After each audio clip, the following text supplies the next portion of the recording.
মালি হইয়া সেই বীজ করে আরোপণ, শ্রবণ কীর্তন জলে করে সেচন। উপজিয়া বাড়ে লতা ব্রহ্মাণ্ড ভেদি যায়, বিরাজা ব্রহ্মলোক ভেদি পরব্রহ্ম পায়। তবে যায় তদুপরি গোলক বৃন্দাবন, কৃষ্ণচরণ কল্পবৃক্ষে করে আরোহণ। তাহা বিস্তারিত হইয়া ধরে প্রেম ফল, ইহা মালি সেচে নিত্য শ্রবণাদি জল। যদি বৈষ্ণব অপরাধ উঠে হাতি মাতা, উপরিয়া ছিন্ডে তার শুকি যায় পাতা। তাহে মালি যত্ন করি করে আবরণ, অপরাধ হস্তি জয়সে না হয় উদ্গম। তবে যদি লতাঙ্গে উঠে উপশাখা, ভুক্তি মুক্তি বাঞ্ছা আদি অসংখ্যতার লেখা। লাভ পূজা প্রতিষ্ঠাদি উপশাখাগণ, মান পূজা প্রতিষ্ঠাদি উপশাখাগণ। শেখ জল পাইয়া উপশাখা বাড়ি যায়, মূল শাখা স্তব্ধ হইয়া বাড়িতে না পায়। প্রথমেই উপশাখার করিয়ে সৃজন, तभी मूल शाखा बढ़ी जाए गोलक वृंदावन। एकदम पूरा तत्व निचोर हमारे चैतन्य चरितमृत में बांग्ला पैर में कह दिया है। ज़्यादा ज्ञान का आवश्यकता नहीं है, थोड़ा सा पकड़ चाहिए, थोड़ा पकड़ और थोड़ा सा समझ।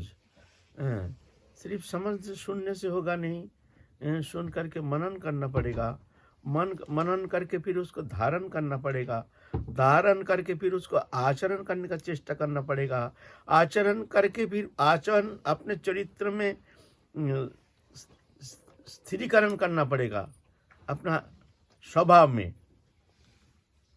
इतना कुछ करना है। हम लोग क्या कहते हैं, हम लोग जो कथा सुनते हैं बस श्रवण करते हैं, आगे इतना सारे विषय हमारे कथा के पीछे रह गया है, उस विषय हमारा कोई आग्रह नहीं, कोई चिंता नहीं, जिस कारण कथा श्रवण करके भी विशेष कुछ फलकारी होता नहीं है, फलदायक होता नहीं है। भ्रमित भ्रमित अनादिकाल संसार चक्र में जीव माया में फंस करके संसार चक्र में घूम रहे हैं, 84 लाख योनि में भ्रमण कर रहा है। निवृत्ति ने सुख पाने की इच्छा लेकर के बस सुख के अनुसंधान में वो 84 लाख योनि भ्रमण कर रहा है। सुख क्या मिलता नहीं है, किसी को मिला नहीं, क्योंकि सुख यह है नहीं, होता नहीं, हो नहीं सकता है। अनित्यम सुखं लोकमिमं प्राप्य भजस्व। ये संसार अनित्यम, यहाँ अनित्य है, ये था नहीं, पीछे रहेगा नहीं, बीच में दृश्यमान आगंतुक है। असुखं, यहाँ सुख है नहीं, क्योंकि सुख जो वस्तु है, आनंद जो वस्तु है, जिस आनंद के अनुसंधान में जीव अनादिकाल अनुसंधान में तत्पर हो करके अनुसंधान करते करते नाना प्रकार वासना से बंधन दशा प्राप्त हो करके 84 लाख योनि में भ्रमण कर रहा है, फिर भी उसकी निवृत्ति नहीं, निवृत्ति होगी नहीं, निवृत्ति होता नहीं, निवृत्ति होना संभव नहीं है। इसका मूल कारण क्या है? मूल कारण जो अपना स्वरूप विस्मृति, जो मैं कौन हूँ, मैं भगवान का अंश हूँ, भगवान से हमारा नित्य संबंध है, संसार से हमारा संबंध था नहीं, है नहीं, होगा नहीं, होता नहीं, ये सत्य है। ये बोध को धारण करना है। कहाँ हम संसार सागर में जंगल में भटक रहे हैं अनादिकाल से, कोई चेतना नहीं। तो जब गुरु आकर के उसको चेतन करा देते हैं, भ्रमित भ्रमित कोनो भाग्यवान जीव, ये ऐसा होना संभव नहीं है। ये महत कृपा से ही उसको मार्ग मिल जाता है। फिर उस मार्ग अवलंबन करके, दृढ़ निश्चय करके, आग्रह उत्कंठा के साथ जब वो मार्ग में चलने के लिए प्रयत्न करते हैं, तो धीरे धीरे धीरे धीरे गुरु कृपा से ये संसार सागर से पार लगा करके भगवत आनंद धाम प्राप्त करके धन्य हो जाता है। गुरु कृष्ण प्रसादे पाए भक्ति लता बीज, भवाप वर्गो भ्रमतां यदा भवेत् जनस्य तरच्युत सत्समागम, सत्संगम जड़ी तदैव सद्गतो परावरिषे तो ही जायते रति। ये संसार चक्र भ्रमण करते करते ऐसा उसको मार्ग मिलता नहीं है, एकमात्र महत कृपा से ही उसको मार्ग मिलता है। महत कृपा क्या? उस शक्ति, भगवत शक्ति और पावर। कृपा क्या है? कृपा एक शब्द नहीं है, कृपा है जो अनुभवी महापुरुष होते हैं, दृष्टा महापुरुष होते हैं, जो सामर्थ्य महापुरुष होते हैं, जो संसार चक्र से मुक्त हो चुके हैं, जो दृष्टा पुरुष होते हैं, तो उनमें ये शक्ति होती है। वो क्या करते, उसके अंदर जो सुप्त चैतन्य सत्ता को जागृति कर देते, जगा देते हैं, उसको जगा देते हैं। और जब तक वो जागता नहीं तब तक जा करके चैतन्य सत्ता का प्रकाश नहीं। यही जो शक्ति जो है योग क्रिया में इसी का ये अलग प्रक्रिया है। वो योगिक क्रिया के द्वारा इस शक्ति को जगाते हैं। हमारे अंदर वो आद्या शक्ति जो है वो सोए हुए है और माया शक्ति क्रियाशील होकर के हमको संसार चक्र में नचा रहे हैं। वो शक्ति को जगा देते हैं। हमारे शक्ति ये तो हमारे साधन में ये तत्व को कोई प्रकाश नहीं करते हैं। षड़ चक्र भेद, मूलाधार, स्वाधिष्ठान, मणिपुर, अनाहत, विशुद्ध, आज्ञा चक्र। हमारे मूलाधार एकदम गुज्जदार के वही जो हमारे मूलाधार मूल जो बैकबोन है वहाँ पर एक प्रदेश है, वो मूलाधार शक्ति वहाँ सोए हुए हैं। फिर मूत्रोद्धार, उस प्रदेश से एक सरल रेखा खींचने से जहाँ पर जाता है पीछे तरफ, हमारे जो बैकबोन है उसके पीछे तरफ, वहाँ पर है उसके स्थान, स्वाधिष्ठान कहते हैं। फिर नाभि प्रदेश से एक सरल रेखा अगर पीछे तक ले लिया जाए जहाँ होता है उसको कहते हैं मणिपुर। फिर हृदय प्रदेश में वहाँ से एक सरल रेखा अगर पीछे बैकबोन तक ले लिया जाए तो वहाँ जहाँ स्थान होता है अनाहत कहते हैं। फिर कंठ प्रदेश में यहाँ से पीछे तक वहाँ पर जो जहाँ पर जाता है विशुद्ध चक्र कहते हैं उसको। और ये नेत्र के मध्य, दो नेत्र के मध्य स्थान से पीछे तक इसको आज्ञा चक्र कहते हैं। और यहाँ मस्तक में है सहस्रार, यहाँ मस्तक में सहस्रार। वो शक्ति सोया हुआ है। जब तक वो शक्ति हमारे योगिक क्रिया के द्वारा उसको जगाना यह हमारे साधन का विषय नहीं है, लेकिन जब तक वो शक्ति जागती नहीं तब तक जा करके उसका भक्ति मार्ग में भी उसका कोई प्रगति होती नहीं है। बोले तो क्या हमारा तो षड़चक्र भेद हमारा तो क्या होगा नहीं? तो क्या वो हमारे भीतर जो आद्या शक्ति कुलकुंडलिनी शक्ति जो है वो सोया हुआ है, क्या वो जागेगा नहीं? नहीं जगने से तो हमारे तो फिर प्रगति नहीं, फिर हम वो अपना स्वरूप प्राप्त करने में समर्थ हो जाएंगे। बोलते हैं ना, श्रवण कीर्तन जल कर ऐसे चल। जब गुरु जो ऐसे जो महत्पुरुष दृष्टा पुरुष जब तुमको कृपा संचार करके तुम्हारे अंदर वो शक्ति संचारित करके तुम्हारी वो सत्ता को जागृत कर दिए है, तुमको पता नहीं उसको जगाने के लिए तुमको कोशिश करना पड़ेगा। वो जगा दिए है, नहीं जगाने से थोड़ी तुम्हारे भजन करने की इच्छा होती है। संसार के प्रति अनासक्ति ऐसे ही थोड़ी आती है। संसार में सब डूबे हैं, संसारी दृश्यमान जागतिक वस्तु पदार्थ तो अच्छा लगता है, भोग्य पदार्थ तो उसके पीछे भाग रहे हैं, जी जान दे करके अपने मानव जीवन को चौपाट करके भोग्य पदार्थ वस्तु पाने के लिए वो समर्पित हो करके संसार के लिए वो कर्म करते हैं। तो उसका तो वो चेतना नहीं है ना, इसलिए अनासक्ति नहीं, उसमें ही उसकी रुचि है ना। तो श्रवण कीर्तन जले करे चल, जब गुरुदेव प्रदान किए हैं वो शक्ति को जगा दिए हैं, वो बिना चेष्टा हमारे वो जगाने के लिए अलग प्रचेष्टा नहीं, श्रवण कीर्तन शरण आदि जो नवविधा भक्तियों को जाजन करने से ध्यान धारणा आदि गुरु प्रदत्त क्रिया के द्वारा वो शक्ति जग जाती है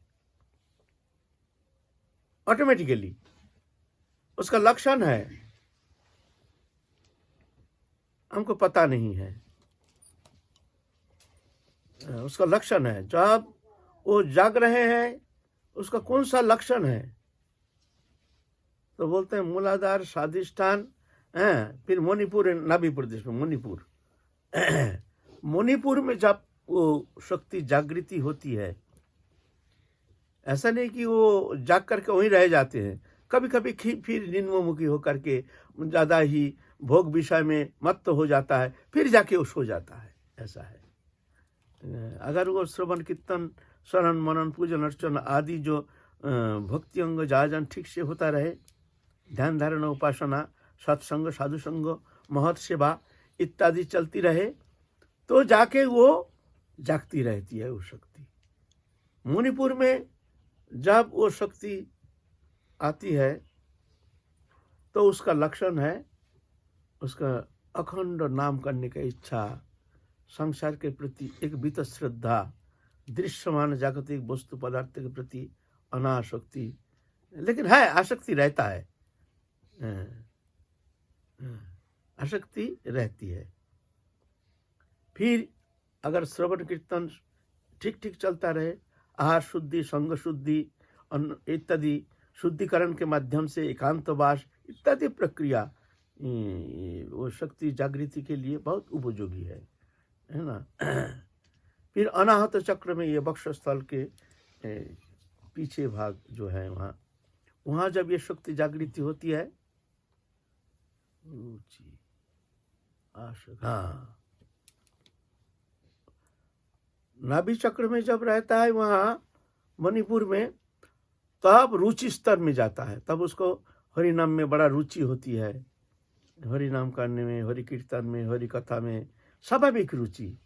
हरि कथा बिना वो उसको रहना मुश्किल हो जाता है, हरि कीर्तन बिना अच्छा नहीं लगता है, भजन एक दिन थोड़ा कम हो गया तो उसको बहुत कष्ट होता है, एक अत्यंतिक कष्ट होता है, उसको मुश्किल हो जाता है, उसको घबरा जाता है, जो हमारा आज का दिन वृथा चली गई, आज का दिन हमारा भजन नहीं हुआ, हमने उनको कोई कष्ट नहीं, कोई चिंता नहीं, आज के दिन वृथा गई,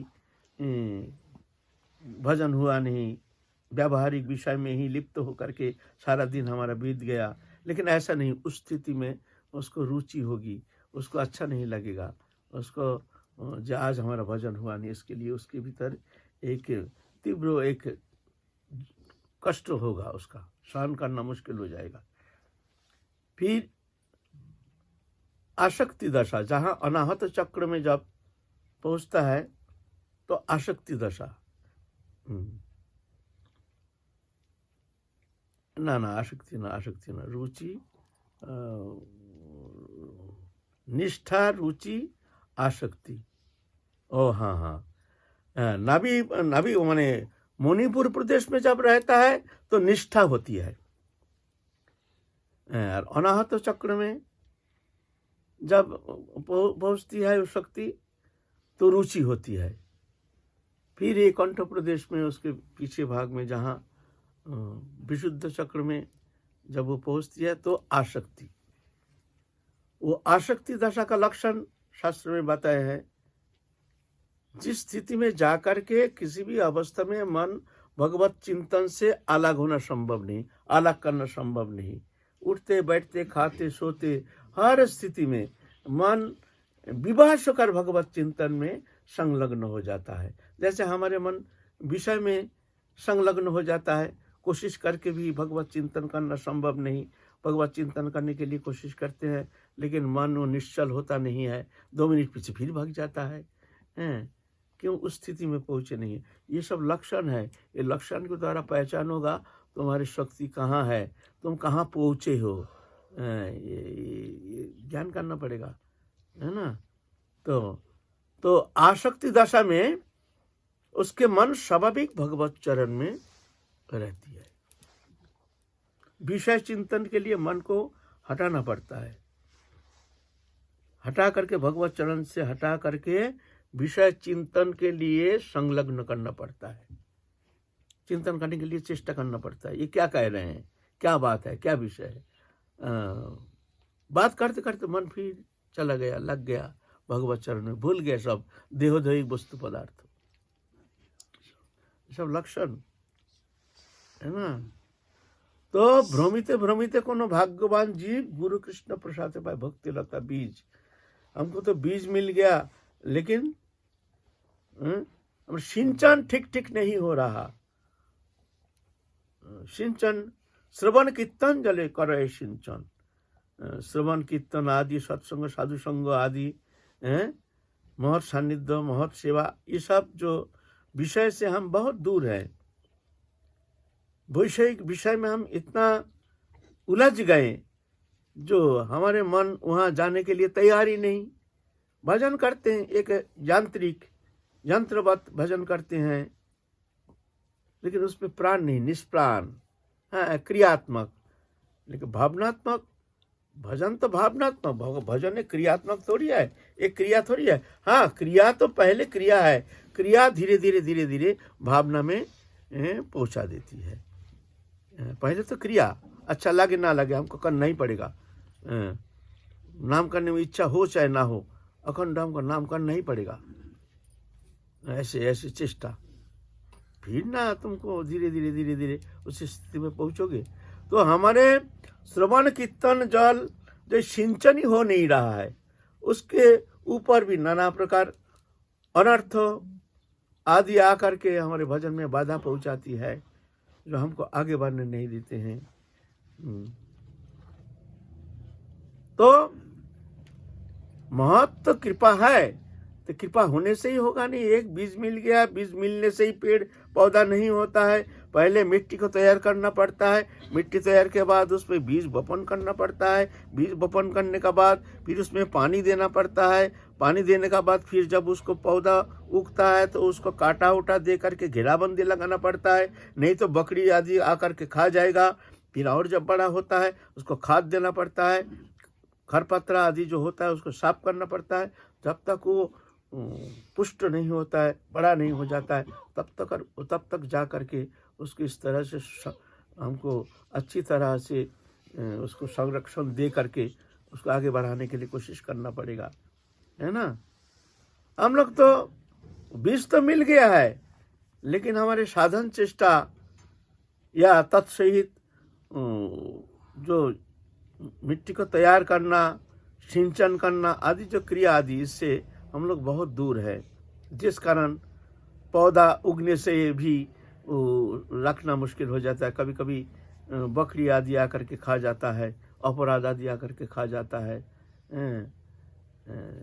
इसीलिए हमारा एक अच्छा पौधा होने के लिए, फसल होने के लिए 3 वस्तु चाहिए, है ना। एक उर्वर भूमि, दूसरा नंबर परिचर्या, एक तो उर्वर भूमि चाहिए, दूसरा नंबर परिचर्या, तीसरा नंबर बीज, उत्तम बीज। 3 बीज बगैर एक उत्तम फसल होना संभव नहीं है।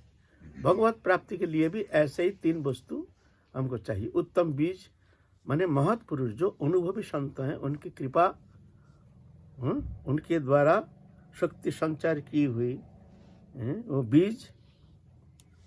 नहीं तो साधारण जहां तहां से कान फुकवा लिया, उस बीज से काम नहीं होगा। उत्तम बीज होना चाहिए। फिर उर्वर भूमि, उर्वर भूमि क्षेत्र संस्कारी होना चाहिए। जे संग तंतु कतंग पापंग जननांग पुण्य कर्मनाम ते दंदर मोह निर्मुक्त भजनते मांग दृढ़ व्रता। जिसका जो पुण्य कर्म के द्वारा, मंगलमय कर्म अनुष्ठान के द्वारा जिनके अंतस्थित जो पाप राशि है वो नष्ट हो गया है, वही द्वंद मुक्त होकर के दृढ़ता के साथ मेरा भजन कर सकता है।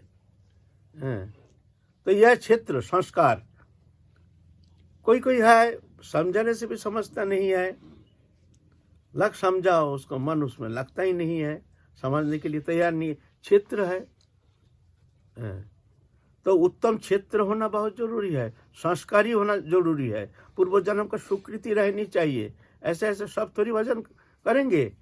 तुम किसी को भी कह दो भजन करो, संसार अनित्य है, यो कहने से वो थोड़ी वो मानेंगे, तुमको कहेंगे ये पागल है, दिमाग खराब है। अरे इतना आनंददायक संसार की इतना भोग्य पदार्थ है, और ये कहते हैं कि सब छोड़ छाड़ के भजन करिए, पागल है, पागल बना देंगे तुमको। तो इस संस्कारी जो होता है, पूरब जन्म का सुकृति लब्ध जो संस्कार, वो संस्कारी जीव ही एकमात्र भजन कर सकता है। तो यह है तुम्हारा भूमि, उर्वर भूमि।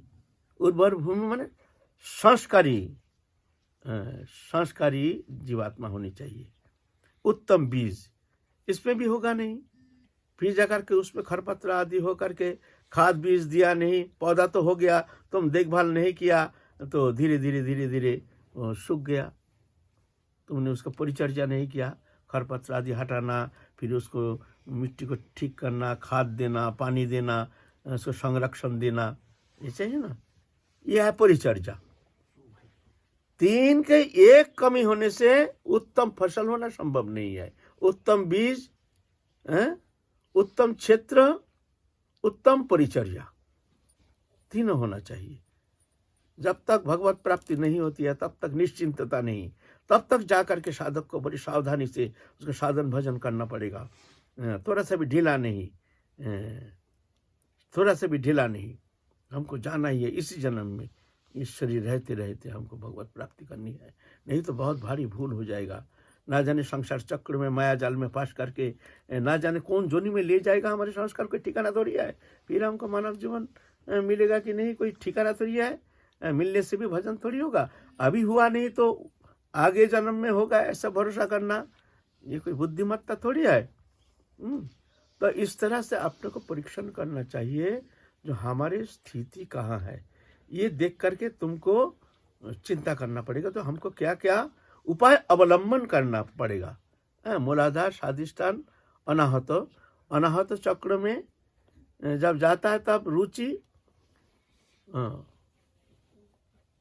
मणिपुर अनाहत विशुद्ध चक्र में जब वो शक्ति जब जागृति होती है तब आसक्ति स्तर में जाता है मन। माने मन किसी भी अवस्था में भगवत चरण से मन हटता नहीं है। ये स्थिति जब आ जाएगा तब जानना तुम्हारा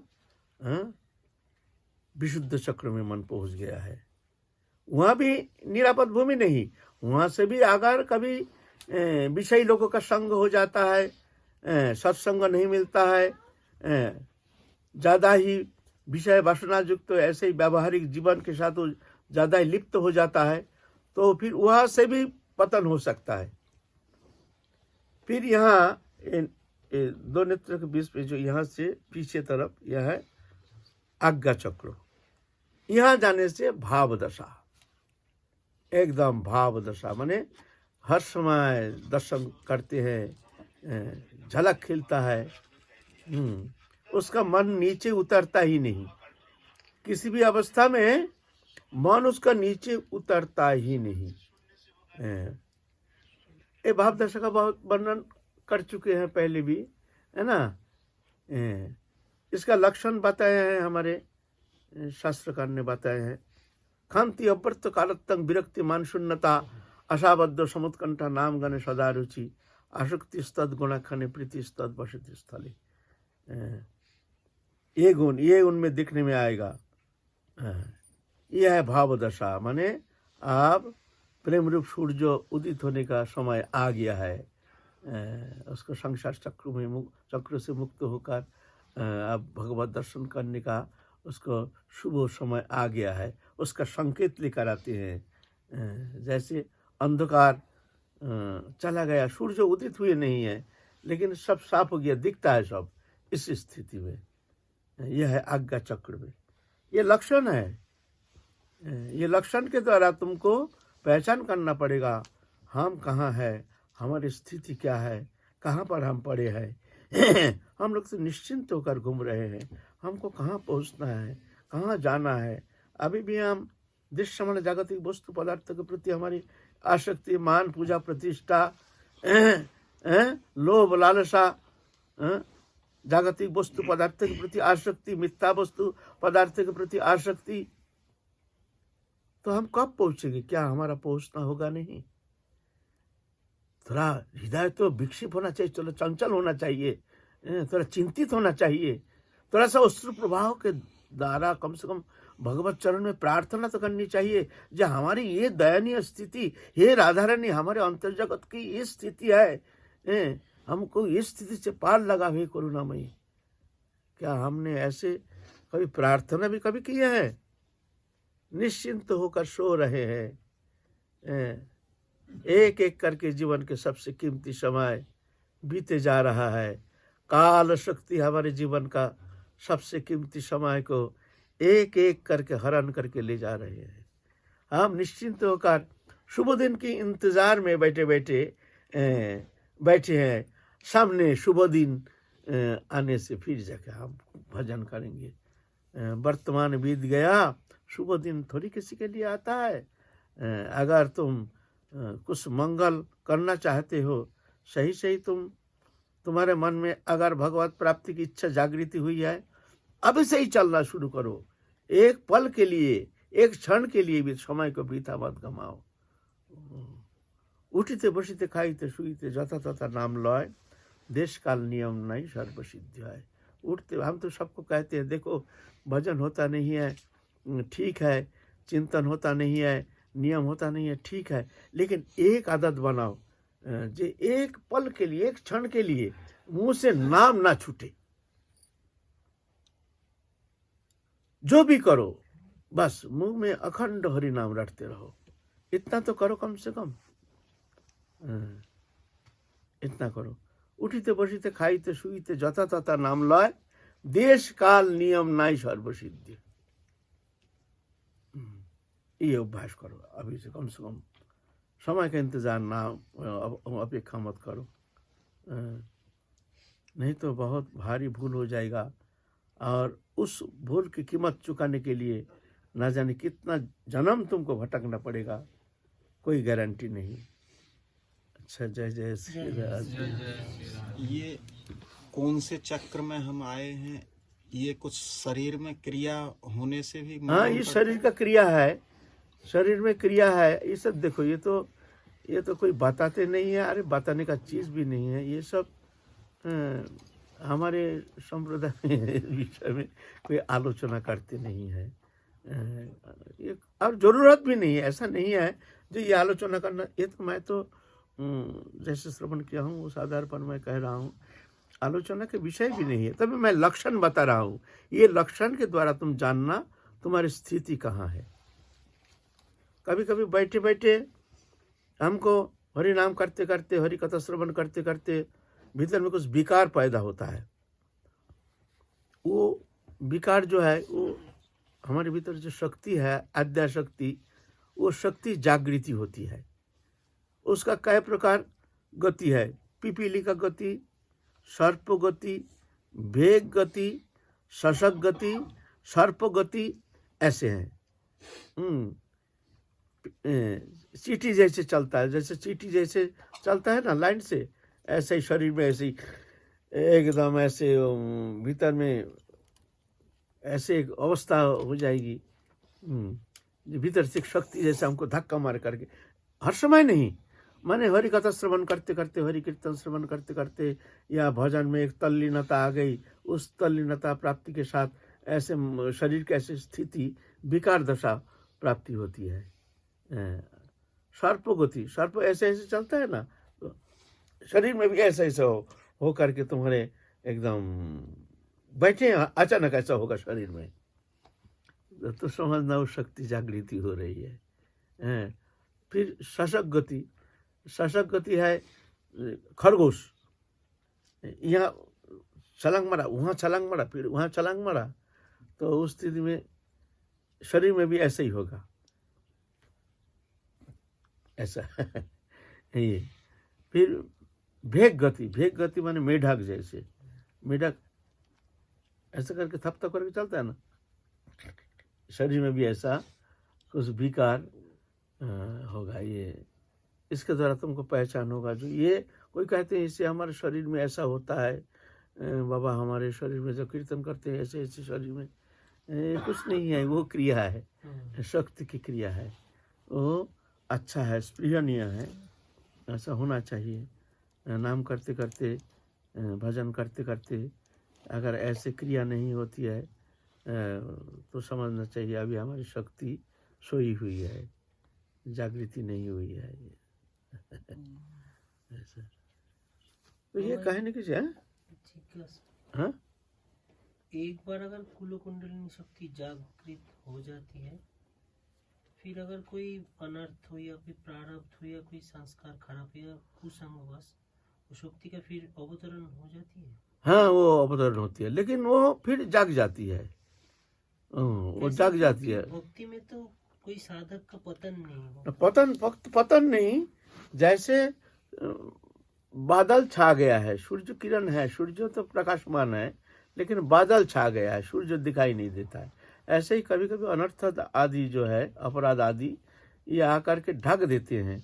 जैसे पहली जो स्थिति है, उस स्थिति से उसका थोड़ा सा दिखने में आता है जैसे गिर गए हैं, पहले से वो स्थिति नहीं रही। तो ये है ये, लेकिन ऐसा रहता नहीं है। फिर साधन भजन के द्वारा, सत्संग के द्वारा धीरे धीरे जब मन की मलिनता हट जाती है, फिर वो प्रकाशवान हो जाता है। ऐसे वो नष्ट नहीं होता है। भक्ति मार्ग में ये विशेषता है, जो उसका पतन होता नहीं है, माने एकदम पतन नहीं होता है, जो एकदम पूरा संसार चक्र में डूब जाता है। कुछ समय के लिए ढक जाता है, ऐसे अन्न दोष, संग दोष के कारण कुछ समय के लिए ऐसा होता है।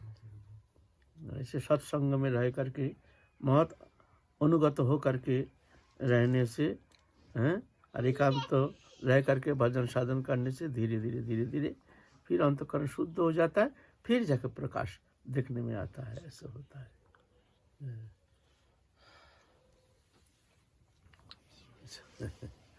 चलो, इसका जन्मदिन है, कुछ बोले। तुम बोलोगे कुछ? बोलो।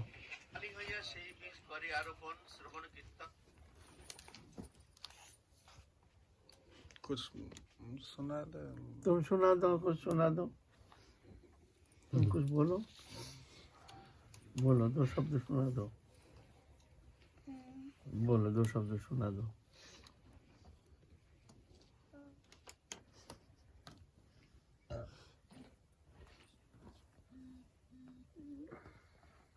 नाम जन्म नामन्ते ज्ञानवान माम प्रपद्यते वासुदेव सर्वेति सामात्मा सुदुर्लभ जन्म कर्म चामे देव में वयो वेति तत्वता तत्वदेहम पुनर्जन्म नेति मामेति सो अर्जुन।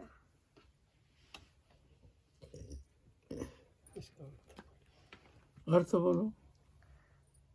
जो मेरे दिव्य जन्म और कर्म की प्रकृति को जान लेता है, वो फिर इस शरीर को त्याग देने पर मेरे गोलोक धाम में आ जाता है। ऐसा महात्मा सो दुर्लभ है।